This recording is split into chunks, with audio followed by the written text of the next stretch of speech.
واقعی عقلمند خواتین اس بیان کو سنیں گی تو وہ جو مسکنسپشن پیدا کیا جاتا ہے کہ جناب اسلام میں عورتوں کو آزادی نہیں ہے، جناب اسلام میں عورتوں کے لیے گھٹن ہے، اللہ اکبر، ذرا پہلے اسلام سے پہلے کے حالات پڑھو اور اس کے بعد اسلام کے آنے کے بعد عورتوں کو کیا شاندار مقام میرا دین دیتا ہے۔ اللہ کے نبی نے بیسٹ لوگوں کی جب مثال بیان کی، بہترین لوگوں کی مثال بیان کی، تو نبی پاک فرماتے ہیں، ترمذی کی حدیث ہے، سب سے بہتر وہ ہے جو اپنے اہل کے لیے بہتر ہو، یعنی اپنی فیملی کے لیے بہتر ہو۔ اور آقا فرماتے ہیں، سنو میں تم سب سے زیادہ اپنے اہل کے لیے بہتر ہوں۔ نبی پاک سب سے زیادہ اپنی فیملی کے لیے بہتر۔ نبی پاک علیہ السلام سے ایک شخص نے پوچھا، حضور شوہر پر بیوی کا کیا حق ہے؟ تو آپ نے فرمایا، جب وہ کھائے یعنی شوہر کھائے تو بیوی کو کھلائے، جب لباس پہنے اسے بھی پہنائے، اس کے چہرے پر نہ مارے، اس سے بدصورت نہ کہے، اور اگر سمجھانے کے لیے اس سے علیحدگی کرنی پڑے تو گھر میں ہی علیحدگی کرے۔ اللہ اکبر۔ ایک بار حضرت عمر فاروق رضی اللہ عنہ کی بارگاہ میں، سنیے بڑا دلچسپ واقعہ ہے۔ سیدنا عمر فاروق کا کتنا بڑا نام ہے، آپ کے جلال کی، آپ کی عدالت کی مثالیں دی جاتی، بڑے بڑے لوگ آپ کے سامنے تھر تھر کانپتے تھے۔ آپ کا گھر میں انداز کیا تھا؟ ایک شخص آیا کہ میں حضرت عمر کے پاس جاؤں اور بتاؤں میری بیوی جو ہے مجھ سے اس طرح بات کرتی ہے، اور میرا وہ انداز نہیں ہوتا جو شوہر کے سامنے ہونا چاہیے، ہوتا ہے گھروں میں ہو جاتا ہے۔ حضرت عمر کے دروازے پر پہنچا نا، تو اندر سے اسے سیدنا عمر فاروق رضی اللہ تعالیٰ کی زوجہ ام کلثوم رضی اللہ تعالیٰ عنہا کی ناراضگی کی عالم میں گفتگو کرتے ہوئے سنا۔ وہ حضرت عمر سے بات کر رہی تھی، تو وہ شوہر سوچنے لگا کہ میں تو اپنی بیوی کی شکایت لے کر آیا تھا، حضرت کے تو گھر کا بھی معاملہ ہی ایسا ہی ہے۔ تو وہ کہتے میں واپس ہونے لگا، حضرت عمر نے بلا لیا، کیوں آئے تھے؟ تو کہا کہ میں تو حضرت اپنی بیوی کی شکایت کرنے آیا تھا، مگر میں آپ کے دروازے پر آیا، آپ کا بھی معاملہ ہی ایسا ہی ہے، تو میں سمجھ گیا ہم دونوں ایک ہی معاملے میں ہی ہیں۔ اب حضرت عمر نے جو ان کی تربیت فرمائی نا، آپ نے فرمایا میری بیوی کے مجھ پر چند رائٹس ہیں، چند حقوق ہیں، مجھے اس سے چند فائدے حاصل ہوتے ہیں جس کی بنا پر میں اسے درگزر کرتا ہوں۔ پہلا یہ کہ یہ میرے لیے جہنم کی آڑ ہے، میرا دل اس کی وجہ سے حرام کاموں سے بچا رہتا ہے۔ نمبر دو، جب میں گھر سے نکل جاتا ہوں یہ میری خزانچی بن جاتی ہے، یعنی میرے مال کی نگہبان بن جاتی ہے، میری دھوبن بن جاتی ہے، میرے کپڑے دھوتی ہے، میرے بچے کی پرورش کرتی ہے، میرے لیے روٹیاں اور کھانے پکاتی ہے۔ تو وہ شخص کہتا ہے یہ سارے فائدے تو مجھے بھی اپنی بیوی سے حاصل ہیں، تو میں تو کبھی درگزر سے کام نہیں لیتا، وہ مجھے کہتی میں اسے لڑنا شروع کر دیتا ہوں۔ کہتا آج آپ کی بات سے نصیحت مل گئی، اب میں اپنی بیوی کی چھوٹی موٹی باتوں کو میں بھی درگزر کرتا ہوں۔ کتنی پیاری بات بتائی، ہم وہ ساری باتیں بھول جاتے ہیں، ایک غلطی پر پکڑ لیتے ہیں، ایک غلطی پر ڈانٹتے ہیں، ہر غلطی پر جناب ایسا نہیں ہوتا، ہر غلطی کی سزا سزائے موت نہیں ہوتی ہے، ہم غلطیاں نہیں کرتے۔ اگر جس طرح ہم اپنی بیوی کو غلطی پر ڈانٹتے وہ ڈانٹنا شروع کرتے پھر کیا حال ہوگا؟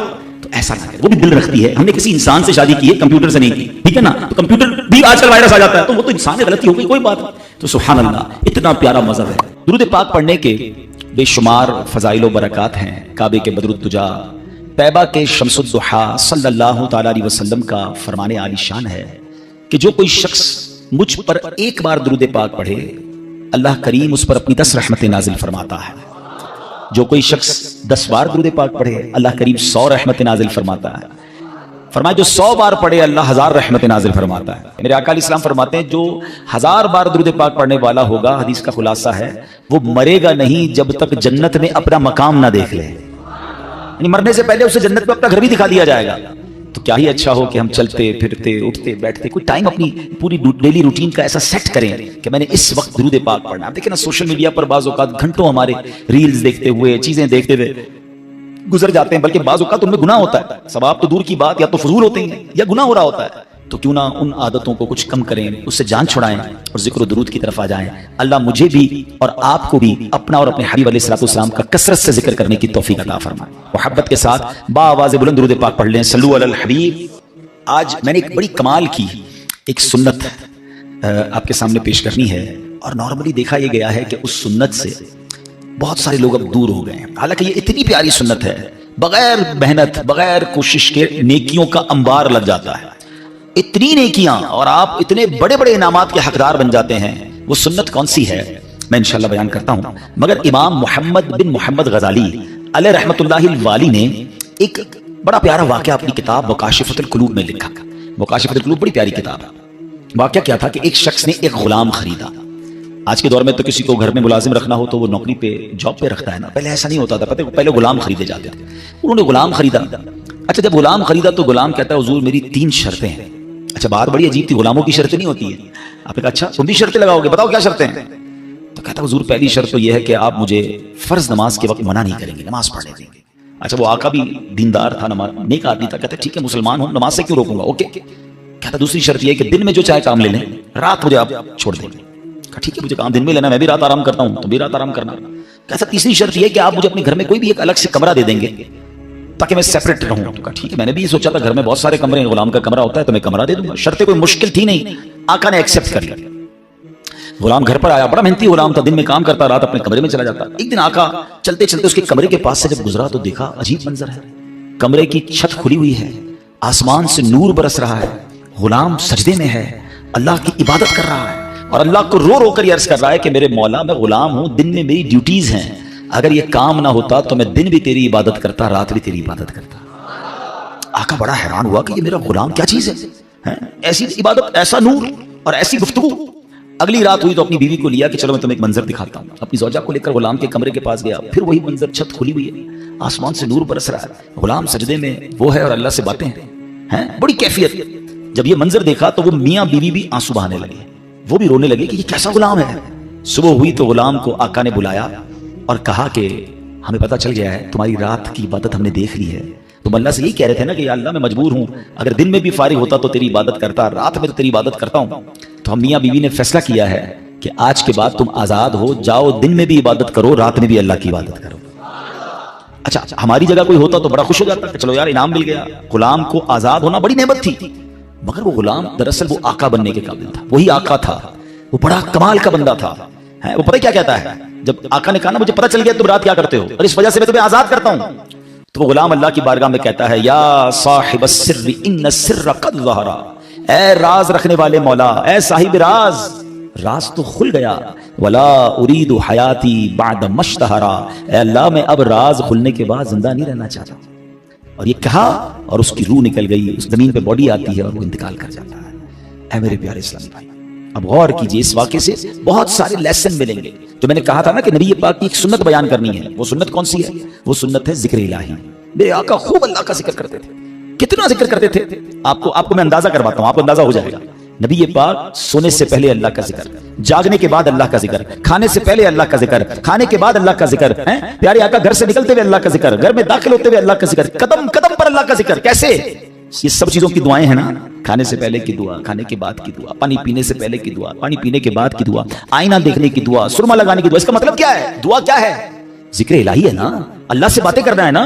نبی پاک قدم قدم پر اللہ کو یاد کرتے، سورج گرہن کی دعا، چاند گرہن کی دعا، بارش برس رہی ہے پھر دعا، بادل گرج رہے ہیں پھر دعا، قدم قدم پر دعائیں، کتنا اللہ کا ذکر کرتے تھے۔ اور آج بتاؤ پورا پورا دن گزر جاتا ہے، ہم کتنا اللہ کا ذکر کرتے ہیں؟ یہ غلام کتنا اللہ کا ذکر کرتا تھا کہ رات بھر اللہ کی عبادت ہے، اور تمنا کیا ہے؟ مولا دن بھی مل جاتا تو دن بھی تیری عبادت کرتا، دن بھی تجھے یاد کرتا، دن بھی تیرا ذکر کرتا۔ ذکر الہی پر میں انشاءاللہ آگے بات کرتا ہوں، مگر اس واقعے سے ایک اور بڑا کمال کا میسج مل رہا ہے۔ اس غلام کی عبادت لوگوں کو پتہ چل گئی ہے، اس کا راز کھل گیا۔ وہ کہتا ہے مولا اب جینا نہیں ہے، میں تو عبادت تیرے لیے کرتا تھا نا، میں جانتا تھا مالک تو جانتا تھا، اب تو لوگوں کو پتہ چل گیا۔ اب بتائیں ہمارا کیا حال ہے؟ ہم تو عبادت بہت سارے لوگ کرتے اس لیے کہ لوگوں کو پتہ چل جائے، وہ اس لیے کر رہا ہے کہ رب دیکھے اور کوئی نہ دیکھے، اور ہماری اکثریت ان کاموں میں لگی ہوئی ہے کہ دنیا دیکھے میں نے کیا کیا ہے۔ نیکی کر دریا پہ ڈال، بچپن میں سنتے تھے، اب نیکی کر سوشل میڈیا پہ ڈال، جو کرنا ہے لوگوں کو بتانا ہے، جو نیکی ہے سب کو بتانا ہے۔ اپنے دل سے پوچھو نا کیوں جی چاہتا ہے کہ میری نیکیاں لوگوں کو پتہ چلے؟ پتہ ہے اخلاص کی تعریف کیا ہے؟ علماء فرماتے ہیں what is the meaning of اخلاص؟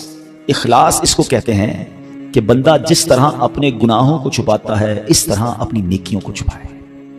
بتائیے نا، ہم اس طرح اپنے گناہ، کوئی ہے جو یہاں یہ چاہتا ہو میرے گناہ سب کو پتہ چل جائے؟ کوئی بھی نہیں چاہتا، مگر نیکی سب کو پتہ چلنی چاہیے۔ نہیں، کچھ نیکیاں تو ایسی کیجئے نا جو فقط میں جانوں، میرا رب جانے۔ میں نیکی کرنے کے بعد مجھے کیوں خیال آتا ہے کہ یار سامنے والے کو پتہ تو چلے میں حاجی ہوں، میں حافظ ہوں، میں نمازی ہوں، میں روزہ دار ہوں، میں نے یہ نیکی کی ہے، میں نے فلاں کام کیا، وائے کیوں؟ اگر دل میں تمنا یہ ہے کہ لوگوں کی واہ واہ ملے گی تو پتہ اس کو ریاکاری کہتے ہیں، اور ریاکاری کو شرک اصغر کہا گیا حدیثوں میں، چھوٹا شرک۔ شرک کس کو کہتے ہیں؟ شرک کے معنی یہ ہے کہ اللہ کی طرح کسی کو عبادت کے لائق سمجھنا، ٹھیک ہے نا، یعنی اللہ کی ذات و صفات میں یا تو کسی کو شریک ماننا یا کسی کو معاذ اللہ کی طرح عبادت کے لائق سمجھنا، یہ شرک ہے، بندہ اسلام سے خارج ہو جائے گا۔ اب اس کو شرک اصغر کیوں کہا گیا؟ کہ بندہ پڑھ تو نماز رہا ہے، رکھ تو روزہ رہا ہے، صدقہ کر رہا ہے، خیرات کر رہا ہے، عبادت اللہ کی کر رہا ہے، مگر دل میں تمنا ہے کہ لوگ راضی ہو جائیں، لوگ خوش ہو جائیں۔ نیت کیا ہے؟ نیت رب کو راضی کرنے کی نہیں، لوگوں کو راضی کرنے کی ہے۔ اب ہم چیک کر لیں کہ کہیں ایسا تو نہیں کہ شیطان ہمارے اندر یہ وبا داخل کر چکا ہے کہ پہلے تو نیکی نہیں کرنے دیتا، لیکن نیکی کر لے تو پھر چھپانے نہیں دیتا، پھر بچانے نہیں دیتا، پھر ایسے ایسی باتیں دل میں لاتا ہے کہ اس کو بھی بتا دے، اس کو بھی بتا دے۔ کیوں؟ ہمارا جی کیوں چاہتا ہے ایک ایک نیکی کی تصویر ہم نے لگانی ہے تاکہ لوگ دیکھیں میں نے یہ چندہ دیا، یہ راشن دیا، یہ فلاں کام کیا۔ میں ویسے آپ کے دل کے دروازے پر دستک دیتے ہوئے ایک سوال کرنا چاہتا ہوں کہ ذرا یہ تو چیک کیجئے، یہ میرے لیے بھی سوال ہے، یہ آپ کے لیے بھی ہے کہ ہماری ایسی کتنی نیکیاں ہیں جو صرف میں جانوں اور میرا رب جانے.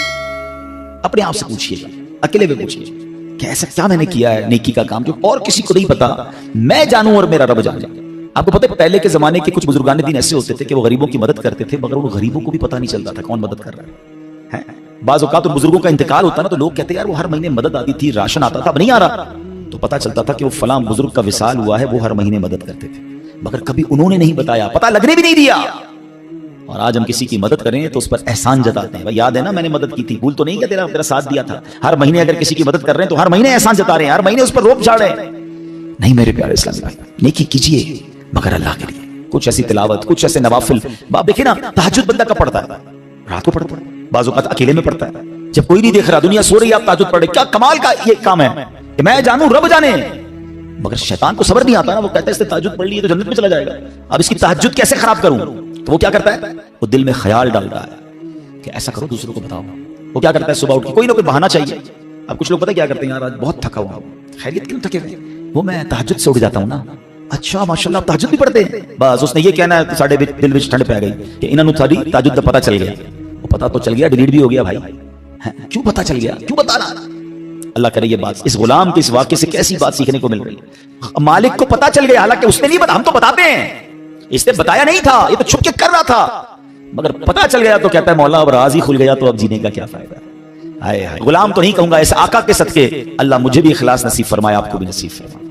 اچھا اب بات کرتے ہیں سنت رسول, ذکر الہی کی. ہائے ہائے کیسا کمال کا کام ہے یہ ذکر الہی. اللہ کریم کس طرح قرآن مجید میں ہمیں ذکر کرنے کا حکم ارشاد فرماتا ہے, فرمایا یا ایھا الذین آمنوا اذکروا اللہ ذکرا کثیرا. آسان ترجمہ قرآن کنز الایمان, اے ایمان والو اللہ کو بہت یاد کرو. کتنا؟ نبی پاک علیہ السلام کی حدیث ہے, اللہ کو اتنا یاد کرو, اتنا ذکر کرو کہ لوگ تمہیں دیوانہ کہنے لگے. بس اللہ کی یاد کرتے رہا کرو, ذکر الہی کرتے رہا کرو. ہے مگر ہمارا حال کیا ہے کہ زبان فضول باتیں تو کرتی ہے مگر اللہ کا ذکر نہیں کرتی. ہمارے بزرگ کیسے ذکر کرتے تھے. حضرت جنید بغدادی کا نام سنا ہوگا رضی اللہ عنہ, بہت بڑے اللہ کے ولی. آپ کے بارے میں آتا ہے کہ آپ اتنا ذکر الہی کرتے تھے, ایک بار نائی کی دکان پر گئے مونچھیں ترشوانے کے لیے, تو نائی کہتا ہے حضرت تھوڑی دیر خاموش ہو جائیں ورنہ آپ کی ہونٹ پہ کٹ لگ جائے گا, مونچھیں کاٹ رہا ہوں آپ ذکر کر رہے ہیں. وہ کہتے ہیں ذکر کرتا رہوں گا, تم اپنا کام کرو, ہونٹ کٹتا ہے تو کٹ جائے, میں نے ذکر نہیں چھوڑنا. اتنی دیر کے لیے بھی ذکر الہی نہیں چھوڑنا ہوتا تھا. ایک بزرگ تھے اور قبال کے بزرگ تھے, حضرت سری سکتی سے مروی ہے کہ میں حضرت جرجانی کے پاس گیا تو ستو دیکھے, وہ ستو پی رہے تھے, روٹی نہیں کھاتے تھے. تو میں نے کہا حضرت روٹی آپ کیوں نہیں کھاتے, ستو کیوں پیتے؟ وہ کہتے ہیں میں نے کیلکولیشن کی, روٹی کھانے میں اور ستو کھانے میں 90 تسبیحات کا فرق ہے. میں اگر ستو پیتا ہوں تو پیٹ پھر بھی بھر جاتا ہے, مگر میں روٹی کھاتا ہوں تو ٹائم زیادہ لگتا ہے. 90 تسبیحات میں زیادہ پڑھ لیتا ہوں, اس لیے 40 سال ہو گئے میں نے روٹی نہیں کھائی. یار کمال لوگ تھے, نیک تھے, پرہیزگار تھے, نیکیوں کا انبار تھا, مگر اور نیکیاں چاہیے. کیوں؟ ان کو پتا تھا نا اجر کیا ہے. آپ کو پتا ہے ذکر الہی کا اجر کیا ہے؟ ذرا مل کر کہیے سبحان اللہ, الحمدللہ, اللہ اکبر. کتنی دیر لگی؟ 10 سیکنڈ. مشکل سے 3 جملے کہے 10 سیکنڈ, ٹھیک ہے. 10 سیکنڈ میں آپ دنیا میں کیا کما سکتے ہیں؟ بغیر کھڑے ہوئے, بغیر پسینہ بہائے, بغیر کوشش کیے, بیٹھے بیٹھے 10 سیکنڈ میں 3 جملے کہے, کیا کمایا پتا ہے آپ نے؟ میرے نبی علیہ السلام کے سچے وعدے ہیں, جو ایک بار سبحان اللہ کہے جنت میں درخت لگا دیا جاتا ہے, ایک بار اللہ اکبر کہے جنت میں درخت, ایک بار لا الہ الا اللہ کہے جنت میں درخت. مجھے بتاؤ تو صحیح کتنی دیر لگتی ہے؟ آپ نے بیٹھے بیٹھے 3 جنت میں درخت لگا لی. اچھا یہ تو چونکہ نبی پاک کی حدیث ہے, ہمیں عمل کرنا چاہیے, لیکن دنیاوی اسکیم ہو تو آج اگر اعلان کر دوں کہ بھائی یہ فیضان مدینہ میں آپ سب بیٹھ جائیں, آج فجر تک جو جتنی بار سبحان اللہ کہے گا اتنے 1000 روپے ملیں گے. بندہ کہے گا حضرت فجر تک کیوں, آپ کہیں 2-3 دن بیٹھ جاتے ہیں, موبائل بند, تسبیح ہاتھ میں, ہر سبحان اللہ پر 1000 روپے, 100 سبحان اللہ پہ لاکھ روپے. اوئے ہوئے آج تو امیر کروڑ پتی ہو کے جاؤں گا. مجھے سچ بتاؤ, سبحان اللہ کہنے پر 1000 روپے زیادہ قیمتی ہیں, یا میرے آقا فرما رہے ہیں کہ اس کے لیے جنت میں درخت لگ جاتا ہے. تو پھر کیوں نہ ہم جنت میں درخت لگانے کا سامان کریں, ہم کیوں نہ اللہ کو راضی کرنے کا اور اپنے لیے آخرت کا سامان کریں. اور ذکر والے کتنے اللہ کو پسند ہیں. ایک بڑی کمال کی حدیث, حضرت سہل بن معاذ رضی اللہ عنہ اپنے والد صاحب سے روایت کرتے ہیں کہ ایک مرتبہ محفل نور سجی ہوئی تھی, رسول اکرم صلی اللہ علیہ وسلم کے ساتھ صحابہ کرام بھی تھے. ایک صحابی نے حضور سے عرض کی کہ حضور یہ بتائیے کہ جہاد میں سب سے عظمت والا زیادہ کون ہے؟ جہاد کرنے والے تو بہت سارے ہیں, بہت سارے صحابہ لڑتے تھے اللہ کی راہ میں, تو حضور ان میں سب سے زیادہ عظمت والا کون ہے؟ تو پیارے آقا نے فرمایا اکثرہم للہ ذکرن, یعنی جو اللہ پاک کا کثرت سے ذکر کرتا ہے وہ زیادہ عظمت والا ہے. اب بات سمجھ رہے, یعنی سب جہاد کرنے والے کمال کے ہیں, مگر ان میں جو ٹاپ پہ ہے جو سب سے زیادہ ذکر کرتا ہے